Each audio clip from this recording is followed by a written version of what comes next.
وعلى آله الطيبين وصحابه الطاهرين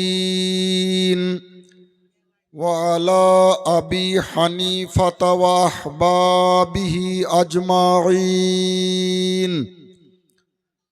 أما بعد فقد قال الله تبارك وتعالى في كلامه المجيد والفرقان الحميد: أعوذ بالله من الشيطان الرجيم. بسم الله الرحمن الرحيم. يوم ندعو كل أناس بإمامهم إلى آخر الآية. آمنت بالله صدق الله العظيم. সম্মানিত আজকের সুন্নি হানাফি কনফারেন্সের সভাপতি মহাশয়, সভা সঞ্চালক তৎসহ গোটা পশ্চিমবঙ্গের বিভিন্ন প্রান্ত থেকে আহলে সুন্নাত ওয়াল জামাতের তাবর তাবর হযরত ওলামায়ে আহলে সুন্নাত ওয়াল জামাত, বিভিন্ন এলাকা থেকে আগত শ্রোতা মণ্ডলী, পর্দার আড়ালের মা ও ভগ্নীগণ, যখন থেকে কনফারেন্স শুরু হয়েছে এখন পর্যন্ত আপনারা ধৈর্য ধরে বিভিন্ন বক্তার মুখ থেকে কোরআন হাদিস মাখা যুক্তিযুক্ত দলিল ভিত্তিক এবং বিষয় ভিত্তিক বক্তব্য শ্রবণ করছেন। এ পর্যন্ত আপনারা ধৈর্য ধরে বসে রয়েছেন, তার জন্য আপনাদেরকে রইল অসংখ্য ধন্যবাদ, মোবারকবাদ। কলেজার ভিতর থেকে দোয়া দিচ্ছি। আমার উঠার পরে একটা জিনিস সুবিধা হলো যে যারা দাঁড়িয়েছিলেন তারা বসে পড়েছেন, আর কিছু লোক দাঁড়িয়ে আছেন। তো একটা জালসাতে আমি বলছিলাম যে যারা দাঁড়িয়ে আছেন তারা বসে যান। তো ওনারা বলছেন যে হুজুর পা আমাদের, আমরা দাঁড়িয়ে থাকি আর বসে থাকি, এটা আপনাদের কি? ভাবছিলাম এই ভয়ে বলবো না। এরা বলতেই পারে যে পা আমাদের, পা নিজের পা লম্বা করে রাখি আর জড়ো করে রাখি, এটা আমার ব্যাপার, ব্যক্তিগত ব্যাপার। তো যাক, আলহামদুলিল্লাহ অনেকে বসে গেছেন। আর শুনেন, জীবনী বক্তব্যকে আমরা সমর্থন করি, আমরা বিরোধিতা করি না। জালসা, সাধারণ জালসা যে হয় সেগুলো আমরা সমর্থন করি, মানি। আমরা তো জালসা করি, কিন্তু মনে রাখবেন শিক্ষিত সমাজ, লালগোলা থানার বর্ডার এলাকার মুসলমান ভাইরা কান খুলে শুনুন,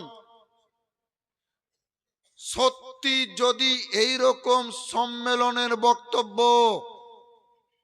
বুঝে নেন, তাহলে এই সম্মেলনের বক্তব্যে যত স্বাদ পাবেন, জীবনী বক্তব্য বা জালসার বক্তব্যে স্বাদ পাবেন, কিন্তু অতটা পাবেন না। বিষয় ভিত্তিক আলোচনা বেঁধে দেওয়া হয়েছে। আমার পরে পরে সিনিয়র যারা পশ্চিমবঙ্গের মুনাজির, ফকি, মুহাদ্দিস, তারা আসবেন, বিশ্রাম নিচ্ছেন। একটা বক্তা যদি মনে করেন যে কথা বাড়াবো, বাড়াতে পারেন। আবার যদি মনে করেন কথাকে সংক্ষিপ্ত করব, তাও করতে পারেন। আমাদের বক্তব্য বেশিরভাগ নন স্টপেজ হয়, ঠিক আছে? নন স্টপেজ, কিছু যুক্তিযুক্ত সংক্ষিপ্ত বক্তব্য আমি তুলে ধরার চেষ্টা করব। যদি আমাদের আওয়াজ একটু বসা বসা মনে হয়, তাহলে এটা মেনে নেবেন। তার কারণ হলো পশ্চিমবঙ্গের বিখ্যাত মুনাজির, মুহাদ্দিস, ফকি, মুজাহিদ, মুফতি জুবাইর হোসাইন মুজাদ্দেদি রেজবি মাদ্দাজিলুল আলীর আব্বাজান গত মঙ্গলবার দিবাগত রাতে 3:30টার সময়তে ইন্তেকাল করেছেন। দুঃখ ভরা মন থাকলে, ক্রন্দন ভরা যে দেহ, যে মুখ, যে গলা, সেটা একটু বসা বসা মনে হবে। আর সেই রাতেই এশার ওয়াক্তে আজানের সময় 7:15 90 বছরের আমার গর্ভধারিণী জননী মা, তিনিও ইন্তেকাল করেছেন। রাত একই, প্রথম রাতে আমার মা, শেষ রাতের দিকে ওনার আব্বা। সুতরাং 4-5 দিন থেকে ভারাক্রান্ত মন নিয়ে আছি। এখন কমিটির পক্ষ থেকে, কনফারেন্সের পক্ষ থেকে আমার বিষয় হচ্ছে যে মুসলমানেরা মাযহাব মানবে কেন, মুসলমানেরা ইমাম মানবে কেন, এই বিষয় ভিত্তিক আলোচনা রাখার প্রয়োজন কেন হলো। তবুও সভা সঞ্চালক বলে দিয়েছেন, মুনাজির আহলে সুন্নাত মুফতি আলী হোসেন কাদরি হাফেজাহুল্লাহ, যে বর্তমান যুগে দেশে বিদেশে সোশ্যাল মিডিয়ায়, বিশেষ করে ইউটিউবে, ফেসবুকে কিছু মানুষ পৃথিবীর মুসলমানদেরকে এই বলে বিভ্রান্ত করছে যে কোরআন হাদিস থাকতে মাযহাব মানবো কেন। কিছু লোক এই ধরনের কথা বলে শান্ত পরিবেশকে অশান্ত করার চেষ্টা করছে। কিছু মানুষকে টুপি পরাবার চেষ্টা করছে, পানি পড়া দিয়ে সরল প্রাণ মানুষকে বিভ্রান্ত করার চেষ্টা করছে।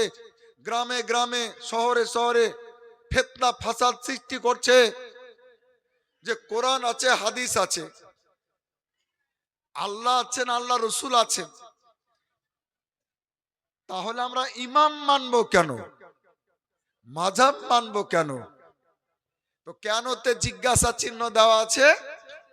উত্তরটা যতটা পারি আমি দেওয়ার চেষ্টা করব। কথা বুঝতে কি কোনো অসুবিধা হচ্ছে? আর এই বিষয়টা বলতে আমি interested, I am interested in this matter, but very interested. এই বিষয়টা নিয়ে আমি আলোচনা করতে খুব ভালোবাসি, ইন্টারেস্টেড। তার কারণ হয়তো আপনারা সবাই জানেন না, ওলামা ইকরাম অনেকেই জানেন, আমার পুরো বংশ আহলে হাদিস, যারা নিজেদেরকে আহলে হাদিস বলে, সেই বংশের লোক আমি। আমার যে বাপদাদাদের গ্রাম ছিল সেটা লালগোলা থেকে রঘুনাথগঞ্জ যেতে যে কৃষ্ণশাল গ্রাম পড়ে, যার মাথার উপর দিয়ে এসছি, যার বুকের উপর দিয়ে যাব, ওই কৃষ্ণশাল চাঁদপুর পুরো এলাকা গায়ের মুকাল্লিদ, লামাজাবি বা তথাকথিত আহলে হাদিস, ওই বংশের সন্তান আমি, ওই বংশের ছেলে। তারা আফসোস করেছে, দুঃখ করেছে, আর বলেছে যে আমাদের ইস্পাতে হানাফিদের অস্ত্র তৈরি, এই মন্তব্য করেছে তারা। তো কাজে বিষয়টি আমি উপলব্ধি করেছি যে পৃথিবীর বুকে, মনে রাখবেন, স্বীকৃত মাযহাব, লিগাল মাযহাব, বৈধ মাযহাব হচ্ছে 4টি: হানাফি, শাফি, মালিকি এবং হাম্বলি। এই 4টা মাযহাব হচ্ছে লিগাল মাযহাব, স্বীকৃত মাযহাব, বৈধ মাযহাব। তাম পৃথিবীর সমস্ত ওলামা এই 4টা মাযহাবকে সঠিক বলে সমর্থন করেছেন। এই 4টি মাযহাব কি এখন বর্তমানে আছে? এই ব্যাপারে আপনাদেরকে মনোযোগ দিয়ে শুনতে হবে। চায়ের চাওয়ালা ভাইকে বলছে আপনি একটু ডিস্টার্ব না করে বাইরে যান। ঠিক আছে, খুব জরুরি কথা আলোচনা হচ্ছে। এই চারটা মাযহাব চিরদিন থাকবে এটা কোনো জরুরি না। এখানে অনেক ওলামা ইকরাম বসে রয়েছে, মাশাআল্লাহ। আমি একবার গিয়েছিলাম একটা গ্রাম বান্দার ঝুল্লা, ওটা নেপালের ধারে, নেপালের পাশে গ্রাম, একটা জালসা করতে। তো মাঠে গিয়ে আমাকে দেখালো গ্রামবাসী যে ছোট ছোট নদী, নদীর বাচ্চা। তা আমি বললাম এইগুলি কি? তারা বলল যেখান থেকে হিমালয় খুব কাছে, ওখান থেকে ঝর্ণা ঝরে আসছে, আর তার জন্য ছোট ছোট নদী তৈরি হয়ে যাচ্ছে। তো এই নদীগুলো কত দূর গেছে? বলছে এই নদীগুলো কিছুটা 2 কিলোমিটার এসে শেষ। পানি শেষ মানে নদী শেষ। পানির যে প্রবাহমানতা, অর্থাৎ যতদিন পানি জারি থাকবে, পানি নাই, নদী শুকিয়ে যাবে। কিছুটা 10 কিলোমিটার গিয়ে শেষ হয়েছে। হিমালয়ের ঝরা পানিতে কিছু এমন নদী তৈরি হয়েছে যেটা কিয়ামত পর্যন্ত থাকবে ইনশাআল্লাহ। চারটা মাযহাব তৈরি হয়েছে, স্বীকৃত মাযহাব, বৈধ মাযহাব। এই চারটা মাযহাব মিলেই কিন্তু বলা হয় আহলে সুন্নাত ওয়াল জামাত। মনে থাকবে, চারটা মাযহাব মিলেই কিন্তু আহলে সুন্নাত ওয়াল জামাত। যদি চার মাযহাবের অনুসারীরা চার মাযহাবের নিজের নিজের মাযহাবের আকীদা আমল ঠিক রাখে তবেই। আর যদি নাম রাখে একটার কাম করে আরেকটা, তাহলে কিন্তু মাযহাবের উপরে থাকবে না আইনত। তো মালিকি মাযহাব সত্য সঠিক, কিন্তু কিছু দূর এসে তার সমর্থক আর পাওয়া যায়নি, ওই মাযহাব স্টপ হয়ে গেছে মাঝপথে। হাম্বলি মাযহাব, যে মাযহাবের অনুসারী ছিলেন বিশ্বের পীরের পীর, বড় পীর হুজুর গাউসে আজম আব্দুল কাদের জিলানী রাদিয়াল্লাহু তাআলা আনহু, তিনি এই কথা বলেছিলেন যে এই মাযহাবের তুলনামূলক অনুসারী কম, এই মাযহাবটাকে একটু উঠাবার জন্য, উজালা করার জন্য আমি ওই মাযহাবকে অবলম্বন করেছি। তো হাম্বলি মাযহাবেরও অনুসারীগণ আস্তে আস্তে যখন কমে গেল, শেষ হয়ে গেল, সে মাযহাবটাও স্টপ হয়ে গেছে, শেষ হয়ে গেছে। এটা মাযহাবের দোষ না, সমর্থক নাই। আপনার পীরের সিলসিলা কতদূর যাবে, কতক্ষণ চলবে? মুরিদ যতক্ষণ থাকবে, খলিফা যতক্ষণ থাকবে, খলিফা শেষ, মুরিদ শেষ, সিলসিলা ওখানে স্টপ হয়ে যাবে। শাফি মাযহাব, শাফি মাযহাব কি পৃথিবীতে আছে? হ্যাঁ, এটা একটু টিম টিম করছে। মোমবাতির মতো কোন কোন এলাকায় ভারতবর্ষে, কেরলে কিছু শাফিউল মাসলাক আছে, তারা সুন্নি, তারা শাফি কিয়াম করেন, তারা শাফি নবীর নাম শুনে চুমা দেন। ওই মাযহাবটা আছে, কিছু সমর্থক আছে তার। আর হানাফি মাযহাব শুরু হয়েছে যেখান থেকে আজও নিজের সুবহানাল্লাহ যৌবন কাল নিয়ে পৃথিবীতে টিকে রয়েছে এবং কিয়ামত পর্যন্ত থাকবে, তার সুসংবাদ দেওয়া হয়েছে। হানাফি মাযহাব বর্তমানে পৃথিবীর 85% মানুষ, সুবহানাল্লাহ বলা যাবে না? তাও ফির এত আসতে বললেন। আগের সুবহানাল্লাহ হয়েছিল জালসার মতো, আর এটা কনফারেন্স, এটা সম্মেলন। এই মাযহাব কিয়ামত পর্যন্ত চলবে।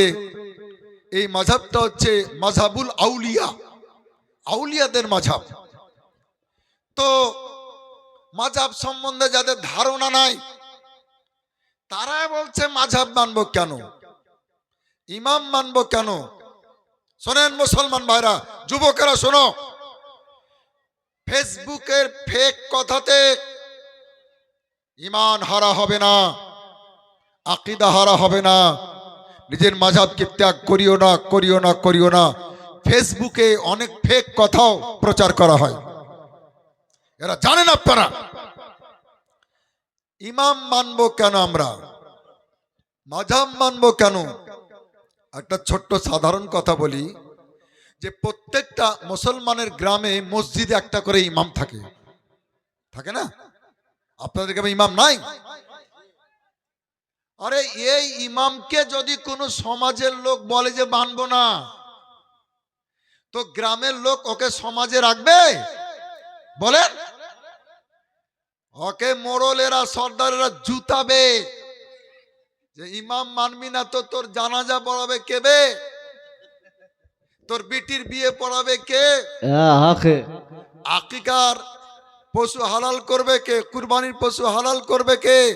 ইমাম যদি না মানবি তো মুসলমান সুস্থ মস্তিষ্কে একটু চিন্তা করুন যে বিশ্বের মুসলমানদের সমাজের ইমামকে না মেনে না মানলে যদি এঘরা হতে হয়, এই দশা হয়, তো তাম পৃথিবীর বিশ্বের নির্বাচিত 4 মাযহাবের 4 ইমামকে যদি না মানে তার দশা কি হতে পারে? ও কবরেও জুতা খাবে আর হাসরেও জুতা খাবে। বেশক বেশক ওই এঘরা থাকবে, এঘরা থাকবে। আমার মুসলমান ভাইরা, ইমাম শব্দটা খুব পবিত্র শব্দ, আরবি শব্দ ইমাম, ইমাম, এবং এটা কোরআন শরীফের শব্দ। এখানে কোরআন শরীফের অভিজ্ঞ ব্যক্তি অনেক আছেন। আমার বাম পাশে আমার বন্ধু বসে আছেন হাফিজ হাবিবুর রহমান, পশ্চিমবঙ্গের ট্যালেন্টেড হাফিজ, বেরেলি পাস করা হাফিজ। আমার বন্ধুদের কাছে ডাকলাম। তো কোরআন শরীফের মধ্যে ইমাম মোট 12টা জায়গাতে এসেছে, 12 জায়গাতে ইমাম শব্দ এসেছে। সুবহানাল্লাহ বলেন। ইমাম মেয়ের খবরদার বেয়াদবি করবেন না, ইমামকে সম্মান করবেন। আমি পবিত্র কোরআন থেকে পাঠ করেছি যে আয়াত, তার তর্জমা এখনই করব। আমি আপনাদের সম্মুখে কোনো মুফতি সাহেবকে, কোনো মাওলানা সাহেবকে যদি জিজ্ঞাসা করা হয় যে হুজুর ইমাম মানবো কেন, তাহলে উনি কি জবাব দিবেন জানেন? প্রথম জবাব শুনেন। কেউ যদি বলে যে ইমাম মানবো কেন, তাহলে এর প্রথম জবাব হচ্ছে, প্রথম উত্তর হচ্ছে যে এই জন্য ইমাম মানবো, এই জন্য মাযহাব মানবো। ওরাকে বলে দেবে যে শোনো, কান খুলে শোনো, এই জন্য ইমাম মানবো, এই জন্য মাযহাব মানবো। যে ইমাম মানতে মাযহাব মানতে কোথাও আল্লাহ নিষেধ করেননি, আল্লাহ নবী इमाम मानते मजहब मानते कोताओ निषेध करेंगे। इसकी सबसे बड़ी दलील ये है कि अल्लाह और रसूल ने मना नहीं किया। हमारे उलमा यही सबसे पहले यही जवाब होगा कि जो अल्लाह ने मना नहीं किया, रसूल ने मना नहीं किया, हम इमाम इसलिए मानते हैं। तो इमाम मानते अल्लाह माना करेंनी, ये मोल्ला माना करार के? जी जी जी हक है हजरत, बेशक। ये मोल्ला माना माना करार के, निषेध करार के। सुनेन मुसलमान भाईरा, আপনাদের মনে রাখতে হবে যে কেউ যদি বলে আপনাদেরকে, আমাদের সামনে আসবে না। কিছুক্ষণ আগে মুফতি আলী হোসেন কাদেরী সাল্লামাহু বলছিলেন যে ওদের ধর্মে বুঝে নেবেন, আমি অজু অবস্থাতে কারো নাম নিই না, রেকর্ড আছে, রেকর্ড আছে, অজু অবস্থাতে আমি কারো নাম নিতেও রাজি না। জি জি জি বেশক, বুঝে নেবেন। ওরা বলেছে যে কালো প্রচলিত কাক খাওয়াও জায়েজ নয়, বরং নেকি, তাই লিখেছে। ওদের বড় মৌলভিতে লিখেছে, বইয়ের মধ্যে লেখা আছে সওয়াব है, हाँ काला कौआ खाना সওয়াব है। ওদের হেড মৌলভিতে লিখেছে। তা লিখেছে যখন, তাহলে ওদের সমর্থক খেয়েছে। আর যে মানুষ যে জিনিস খাবে তার প্রভাব তার শরীরে পড়বে, তার বৈশিষ্ট্য, ওই জানোয়ারের বৈশিষ্ট্য তার দেহের মধ্যে তৈরি হয়ে যাবে। কালো কাকের ধর্ম হচ্ছে যে বেগুনের শক্ত জায়গা খান ঠুকরাবে না, নরম জায়গা খান ঠুকরাবে। আমার এক কাকা টমেটো লাগিয়েছিল, আমাকে হচ্ছে ভাতিজা দেখে যাও কাক ঠুকরালছে, তো শক্ত খান ঠুকরায়নি, নরম খান ঠুকরালছে, তো মুফতিদের সামনে ওরা আসবে না, মুনাজিরের সামনে আসবে না, আমাদের জি, মতো জি, জি, আলেমের সামনে বেশ। আসবে না, ওই নরম ওই খান ঠুকরাবার চেষ্টা করবে, আপনাদেরকে বিভ্রান্ত করার চেষ্টা করবে। ঠিক আছে? তো যদি বলে যে কোরআন আছে হাদিস আছে, ইমাম মানবো কেন, মাযহাব মানবো কেন? তো শোনো, শুধু তোমারই মুখ নাই, আমাদের মুখ আছে, বলার সুযোগ আমাদেরকে দেওয়া হোক। আমিও বলতে চাই যে পৃথিবীতে চিকিৎসা শাস্ত্রের হাজার হাজার নয়, লক্ষ লক্ষ নয়, কোটি কোটি বই পুস্তক আছে, এ কথাকে অস্বীকার করতে পারবে না। চিকিৎসা শাস্ত্রের কোটি কোটি বই আছে, তো এত বইপত্র থাকতে তোমরা ডাক্তারের কাছে যাও কেন? ডাক্তারের बहुत खूब हजरत हक ডাক্তারের দরকার হয় কেন? ওই বই পুস্তক নিজে নিজেই পড়ে নিয়ে নিজের অসুখের চিকিৎসা তো নিজেই করতে পারো, নিজেই ওষুধ কিনে খেতে পারো। তো বুঝা গেল লক্ষ লক্ষ চিকিৎসা শাস্ত্রের বই পুস্তক থাকা সত্ত্বেও যেমন ডাক্তারের দরকার, আরে কোরআন এবং হাদিস থাকা সত্ত্বেও কোরআন হাদিস বিশেষজ্ঞ মুজতাহিদের দরকার, बेशक ইমামের बेशक দরকার।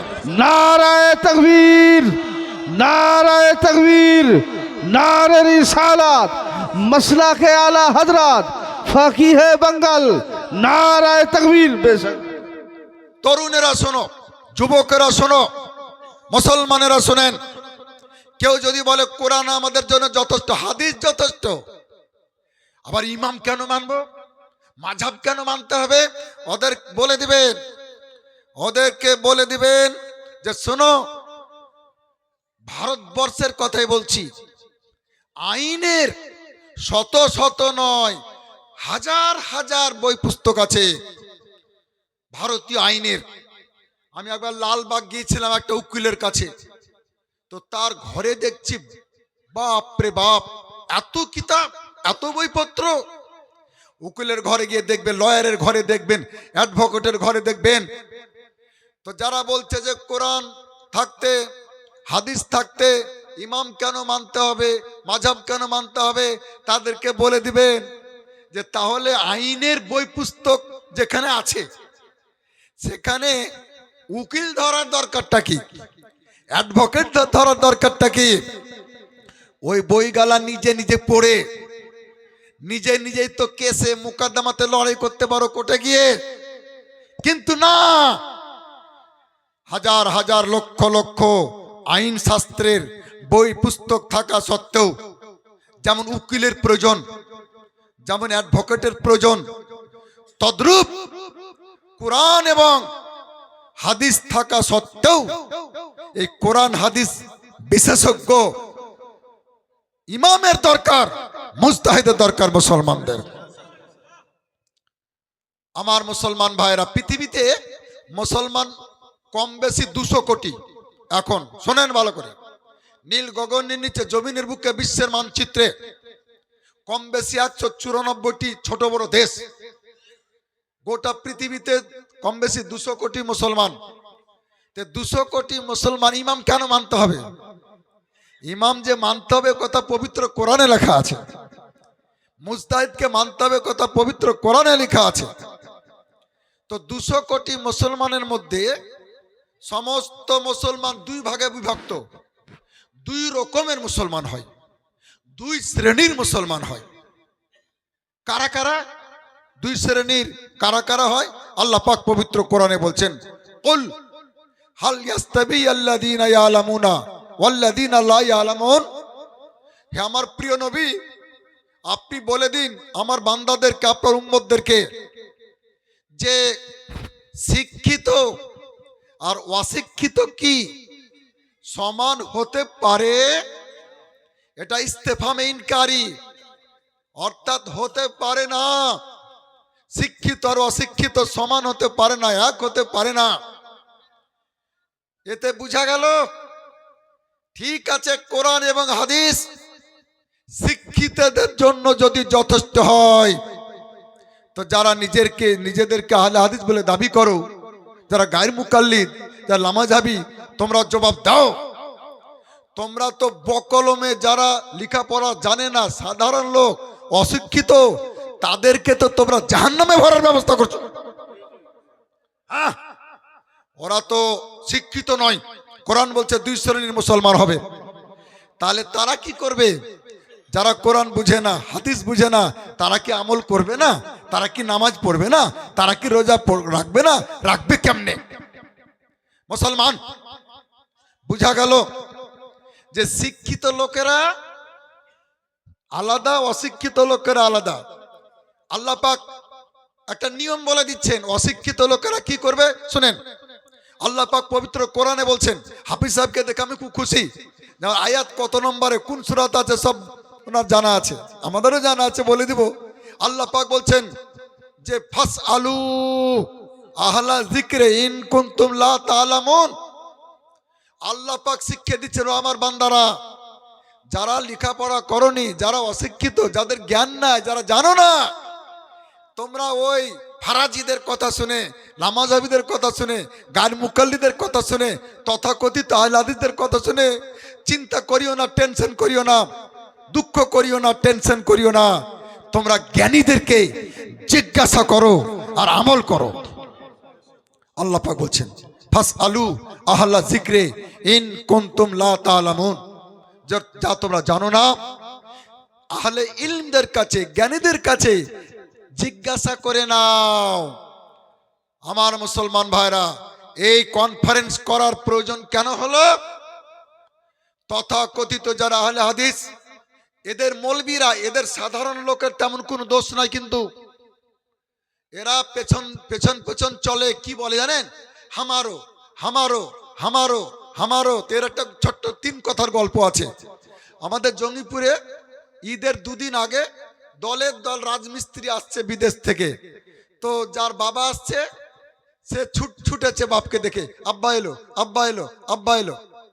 কারো দাদা আসছে, ছোট ভাই ছুটছে, দাদা এলো, দাদা এলো, বিদেশ থেকে কিছু নিয়ে আসবে, হ্যাঁ ঈদে বাড়ি আসছে। কারো কাকা এলো, কাকা এলো। ওখানে এক এতিম বসেছিল, আর কেউ নাই দুনিয়ায়, বাপ নাই যে আসবে, দাদা নাই যে আসবে, হ্যাঁ বংশে কেউ ছিল না। তো ও কি দল ছুটে যাবে? ও পেছন পেছন ছুটছে যে হামারো হামারো হামারো। কথা বুঝছেন কি? তো সাধারণ লোক আছে কিছু হামারো হামারো করার। তো এদের দোষ নাই, দোষ তো হচ্ছে মৌলবীদের, যারা লোকদেরকে টুপি পরাবার চেষ্টা করে। তাহলে এখানে দিবালোকের নাই পরিষ্কার হয়ে গেল যে সব মুসলমান 2 ভাগে বিভক্ত। একজন ইলিম ওয়ালা এক শ্রেণী, আর দ্বিতীয় শ্রেণী হচ্ছে ইলিমহীন, বেইলিম, যারা লেখাপড়া করেননি, ইলিম অর্জন করেননি। আমার মুসলমান ভাইরা, আবার যারা ইলিম ওয়ালা, এরা 2 ভাগে বিভক্ত। এরা হচ্ছে 2 ভাগে বিভক্ত। এক হচ্ছে মুজতাহিদ আর এক হচ্ছে গায়র মুজতাহিদ। যারা মুজতাহিদ তাদেরকে ইমাম মানার দরকার নাই, তাদেরকে মাযহাব মানার দরকার নাই। তারা নিজেরাই ইমাম, তারা নিজেরাই মুজতাহিদ। আর পৃথিবীর যে সমস্ত গায়ের মুজতাহিদ, আলিম, হাফিজ, কারি, মুফতি, ইনারা প্রত্যেকেই সুবহানাল্লাহ মাযহাব মেনেছেন, ইমাম মেনেছেন। একটা আপনাদের মুখস্থ রাখার মতো কথা বলে দিই, যদি বাংলাদেশের বা ভারতবর্ষের মুর্শিদাবাদের কোন মৌলবি বলে আপনাদেরকে যে তোমরা মাযহাব মানছো কেন, তোমরা ইমাম মানছো কেন, তো একটা যে কথা আপনাদের মনে থাকবে, ধরে রাখতে পারবেন, বলতে পারবেন, এটা শিখিয়ে দিচ্ছি। সব সময় তো কাছে মাওলানা থাকবে না, আলেম থাকবেন না, তখন বলবেন যে তোমরা কি বড় পীর সাহেব থেকে বড় হয়ে গেছো? বড় পীর সাহেব মাযহাব মেনেছেন, ইমাম মেনেছেন, তিনি গায়ের মুকাল্লিদ ছিলেন না, তিনি মুকাল্লিদ ছিলেন। বড় পীর সাহেব লামাঝাবি ছিলেন না, बहुत खूब बेशक। তিনি মাযহাবী ছিলেন। ইমামে রব্বানি মুজাদ্দিদে আল পেসানি রাদিয়াল্লাহু তাআলা আনহু, তিনি মাযহাব মেনেছেন, ইমাম মেনেছেন। তোমরা কি উনার চাইতে বড় হয়ে গেছো না বেশি বুঝে গেছো? जी ইমামে রব্বানি গায়র মুকাল্লিদ ছিলেন না, তিনি মুকাল্লিদ ছিলেন। তিনি লামাঝাবি ছিলেন না, তিনি মাঝাবি ছিলেন, ইমামই ছিলেন। ওদেরকে ধরবেন আর বলবেন যে রে কতি যাচ্ছি শোন, এখানে আয়। হিন্দাল ওয়ালি, গরিব নওয়াজ, হযরত খ্বাজা মুঈনুদ্দিন চিশতি আজমেরি, हाँ हाँ बेशक তিনি মাঝাব মেনেছেন, जी তিনি ইমাম মেনেছেন। हक है তিনি গায়র মুকাল্লিদ ছিলেন না, তিনি লামাঝাবি ছিলেন না। তো উনার চাইতে কি তোমরা বেশি বুঝে গেছো কোরআন হাদিস? ওনার চাইতে তোমাদের বেশি জ্ঞান হয়ে গেছে? আলা হযরত ইমামে আহলে সুন্নাত হুজ্জাত হুজুর হুজ্জাতুল ইসলাম সরকার মুফতি আজম হিন্দ সরকার হুজুর তাজুল শরিয়া, हाय हाय এই बेशक মতো কত শত পীর সুবহানাল্লাহ। ওলি গৌস কুতুব ইনারা গায়র মুকাল্লিদ ছিলেন না, লামাঝাবি ছিলেন না, नारे মুকাল্লিদ ছিলেন। तकबीर नारे तकबीर नारे रिसालत मसला के आला हजरत नारे तकबीर नारे रिसालत সুবহান মাশাআল্লাহ। আচ্ছা, আগে আগে চলে আসুন, আপনারা এগিয়ে গিয়ে চলে আসুন। এবার আলহামদুলিল্লাহ এই সভা আগে থেকেই নূরে ভরপুর ছিল, এবার হয়ে গেল নুরুন আলা নূর। অর্থাৎ আজকের जी जी जी সুন্নি হানাফি ঐতিহ্যবাহী ঐতিহাসিক দ্বিতীয় বার্ষিকী কনফারেন্সের মাননীয় সভাপতি পীরে তরিকত রাহবার শরিয়ত হযরত মাওলানা বদরুল ইসলাম মুজাদ্দিদি সাহেব মাদ্দাজিলুল আলী, তিনি মঞ্চে এসে উপস্থিত হয়েছেন। স্বেচ্ছাসেবক যারা জালসার, যারা কনফারেন্সের যারা স্বেচ্ছাসেবক, তাদেরকে দুমুঠ খাওয়ার জন্য ডাকা হচ্ছে, কিন্তু আপনারা যেন না।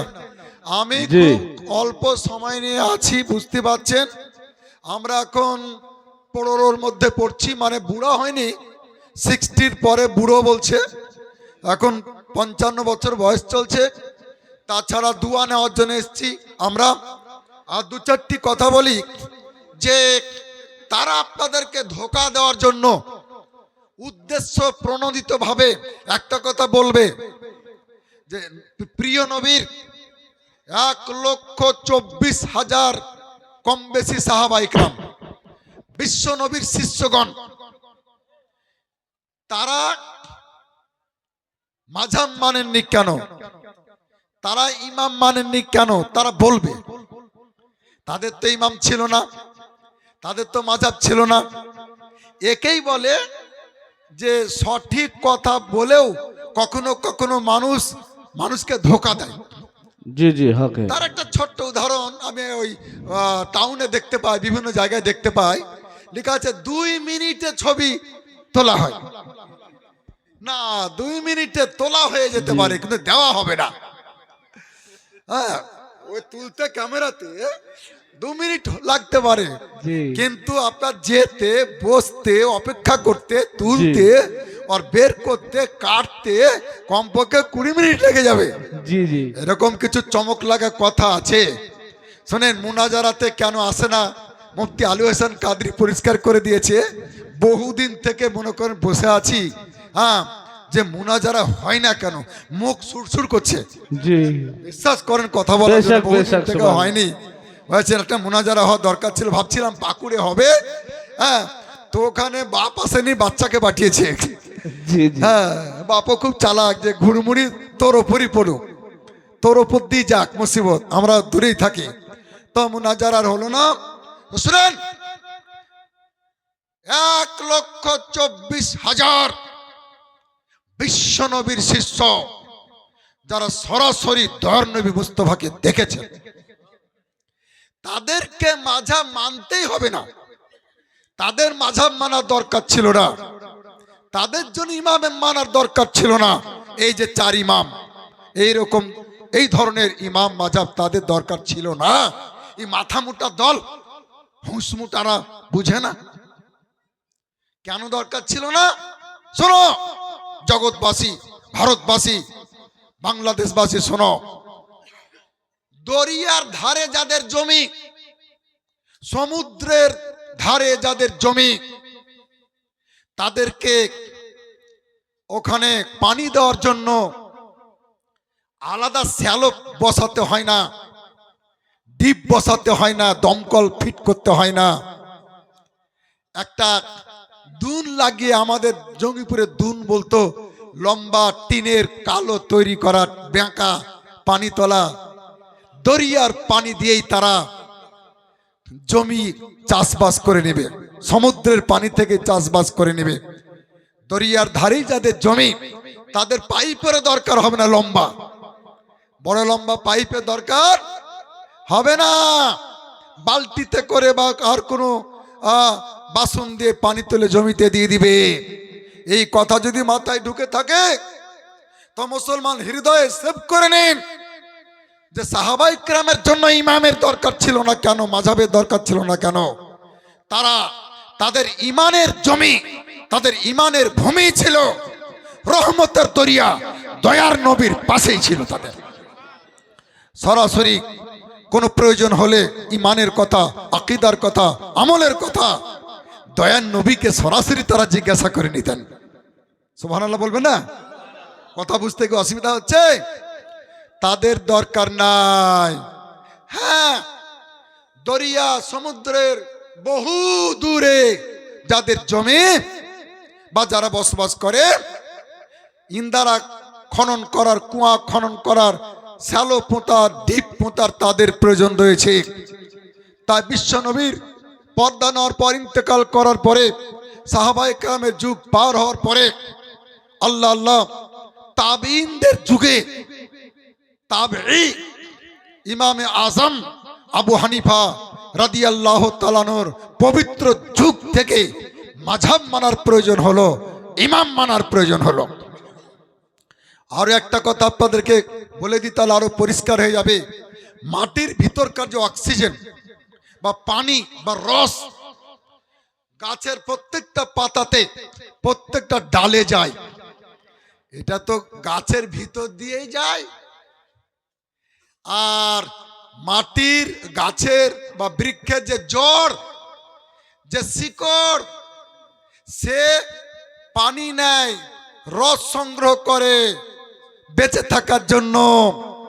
তাতে আপনার ওই বৃক্ষের গুঁড়ির দরকার হয় না, ওই বৃক্ষের গাছের যে বডি তার প্রয়োজন হয় না, ডালের দরকার হয় না, কারণ ও মাটির ভিতরে আছে, মাটি থেকে সরাসরি রস পেয়ে যায়, রস গ্রহণ করে।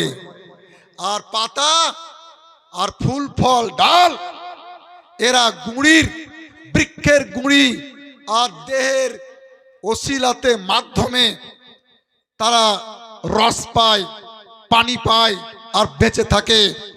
ঠিক তেমনি সাহাবায়ে কেরাম ইসলাম ধর্মের কাণ্ডমূল স্বয়ং রাসূল থেকেই ইসলাম শিখেছেন, ঈমান শিখেছেন, আকীদা শিখেছেন, আমল শিখেছেন। তাদের জন্য ইমামের দরকার নাই, তাদের জন্য মাযহাবের দরকার নাই। আর আমরা একটু দূরে আছি, ফুলের জায়গায়, ফলের জায়গায়, পাতার জায়গায়, ডালের জায়গায়। কাজে আমাদের জন্য ইমামের প্রয়োজন রয়েছে, মাযহাবের প্রয়োজন রয়েছে। আরে মাযহাব যদি না মানে, আজকে সময়, সম্মেলনের সময় খুব কম, সাধারণ লোক এত বড় বিপদে পড়বে, এত মুসিবতে পড়বে যে বিপদ থেকে উদ্ধার হওয়া কঠিন হবে, মুশকিল হবে। এ ব্যাপারে অন্যদিন আরো বিস্তারিত আলোচনা হবে। আপনাদের একটা কথা বলি, গায়র মুকাল্লিদ, লা মাযহাবি, এই শব্দ দুটো হচ্ছে দোষণীয় শব্দ। আর মাযহাবি, মুকাল্লিদ, এটা হচ্ছে গুণের শব্দ, ভালো শব্দ। এর জন্য আমাদেরকে যদি কেউ মুকাল্লিদ বলে তা আমরা খুশি হই, তাই না? আমরা আনন্দিত হই। আমাদের কিন্তু বলে মাযহাবি, তা আমরা খুশি হই। আর গায়র মুকাল্লিদ, লা মাযহাবি, এই শব্দ দুটোই দোষণীয় শব্দ। এর জন্য তাদেরকে লামুঝাবি বললে ওরা নিজেরাই রেগে যায়, গায়র মুকাল্লিদ বললে ওরা নিজেরাই রেগে যায়। ওদের কাছেও আপনার এই শব্দ দুটো দোষণীয় শব্দ, এটা গুণের শব্দ নয়, দোষের শব্দ। এটা আপনারা ভালো করে মনে রাখবেন। আর খবরদার নিজেকে আহলুল হাদিস কেউ বলবেন না। আহলুল হাদিস হতে পারে না, হয় না, হওয়া সম্ভব নয়। আমি আহলুল হাদিসের বংশ হয়ে বংশের লোক হয়ে আমি বুঝেছি আহলুল হাদিস এটা হচ্ছে একটা বিশেষ বিষয়ের বিশেষজ্ঞ ব্যক্তিদেরকে বলা হয়। হাদিস বিশারদ পণ্ডিত যারা, তাদেরকে আহলে হাদিস বলা হয়। ঠিক আছে, মেনে নিলাম যে তারা শিক্ষিত হাদিস বিশারদ পণ্ডিত, তাদেরকে আহলে হাদিস বলা হয়। কিন্তু জামাতের হিসাবে নয়, মাযহাবের হিসাবে নয়, কোন দলের হিসাবে নয়, এটা ব্যক্তি হিসাবে তাদেরকে আহলে হাদিস বলা হয়। এবার বলেন সাধারণ লোক যারা যারা হাদিসের হ বুঝে না, হাদিস পড়া তো দূরের কথা, কি আর বলবো, হাদিস সম্বন্ধে কিছুই বুঝে না, হাদিস কাকে বলে তা জানে না, এদেরকে আহলে হাদিস বলা? আরে একেবারে অজ্ঞ অশিক্ষিত সাধারণ লোককে আহলে হাদিস বলা আর অন্ধ লোকের নজর আলী নাম রাখা দুটাই সমান। অন্ধ লোকের নাম রেখেছে নজর আলী। বলেন এই বেচারা হাদিসের কিছুই বুঝে না, ওর নাম রেখেছে আহলে হাদিস। হ্যাঁ, আহলে ইলম, ইলম ওয়ালা, আহলে দৌলত, দৌলত ওয়ালা, আহলে হাদিস। এখানে একটা শব্দ মাঝখানে ঢুকাছে আহলে ফান্নিল হাদিস, একটা বিশেষ বিষয়ের পণ্ডিত তারা। এরা চক্রান্ত করে ষড়যন্ত্র করে একটা আলাদা ফেরকার নাম রেখে দিয়েছে আহলে হাদিস। আমার ভাইরা, যেহেতু পরবর্তী ওলামায়ে কেরাম চলে এসেছেন, কিছু জরুরি কথা আপনাদেরকে বলার জন্য আমি এখানে উপস্থিত হয়েছি। আমার পূর্বে অনেক বক্তা আপনাদের সম্মুখে বক্তব্য রেখেছে। একটা কথা বলে দিই, ওরা বলছে যে নবী মুকাল্লিদ ছিলেন না, সাহাবায়ে কেরাম মুকাল্লিদ ছিলেন না। আরে বেকুব, সবকে মুকাল্লিদ হতেই হয় না, ঠিক আছে? সবার জন্য মুকাল্লিদ হওয়া দরকার নাই, তাকলিদ করার সবার উপরে দরকার নাই। কার কার জন্য তাকলিদের দরকার নাই? আম্বিয়া আলাইহিমুস সালাম, ওরা তো পৃথিবীর সমস্ত ইমামের ইমাম। ইমামুল আম্বিয়া, ইমামুল মুরসালিন, তাদের জন্য তো কারো তাকলিদ করার কোনো প্রশ্নই না। দুই, সাহাবায়ে কেরামের তাকলিদ করা, ইমাম মানার, মাযহাব মানার কোনো প্রয়োজন নাই। তিন, সাহাবায়ে কেরাম পরে যারা মুজতাহিদ, তাদেরও জন্য ইমাম মানার, মাযহাব মানার দরকার নাই। বাকি রইল যারা গায়রে মুজতাহিদ, যারা মুজতাহিদ নন, অর্থাৎ কোরআন হাদিসকে গবেষণা করে শরীয়তের বিধান, মাসলা মাসাইল নিজেরাই যারা বের করতে পারেন, তাদের জন্য মাযহাব মানার দরকার নাই, ইমাম মানার দরকার নাই। হ্যাঁ, আমাদের মতো আলেমদের জন্য ইমাম মানার, মাযহাব মানার প্রয়োজন রয়েছে। এই কথাটা আপনাদেরকে মনে রাখতে হবে যে সবার জন্য মাযহাব মানার দরকার নাই, সবার জন্য ইমাম মানার দরকার নাই। আমি পবিত্র কোরআন থেকে পড়েছি, আল্লাহ, আপনারা মাযহাব মানবেন যারা এসছেন এখানে, কিয়ামত পর্যন্ত হানাফি মাযহাব চলবে, এই মাযহাব মানবেন। এর উপকার কি হবে? ঝড় যখন উঠে, ঝড় তুফান, গাছের তলে গিয়ে, বাগানে গিয়ে দেখবেন পাতাগুলো উড়ে যায়, কিন্তু কোন পাতা যদি একটা পাথরের নিচে দাবা থাকে, কোন ওয়েটফুল বস্তুর নিচে দাবা থাকে, ঝড় তাকে উড়িয়ে নিয়ে যেতে পারে না। ঠিক তেমনি এই পৃথিবীতে ফিতনা ফাসাদের যুগে এই ৭২টা বাতিল বেদাতি ফেরকার ঝড়ে মানুষ উড়ে যাবে, মানুষ উড়ে যাবে। কিন্তু যারা চারটা মাযহাবের যে কোনো একটার তাকলিদের তলে দাবা থাকবে, আপনার বাদমাযহাবী ঝড় তাদেরকে উড়িয়ে নিয়ে যেতে পারবে না। আল্লাহ পাক পবিত্র কোরআনে বলছেন, ইয়াউমা নাদউ কুল্লা উনাসিম বিইমামিহিম। আল্লাহ বলছে, আমি কিয়ামতের দিন প্রত্যেকটা মানুষকে তাদের ইমামের সাথে ডাকবো, যে তোমরা ইমামের সাথে এসো, তোমাদের পেশোয়ার সাথে এসো, তোমরা দলের সাথে এসো। এর অনেক তাফসির বলতে হয়, যেহেতু সময় নাই।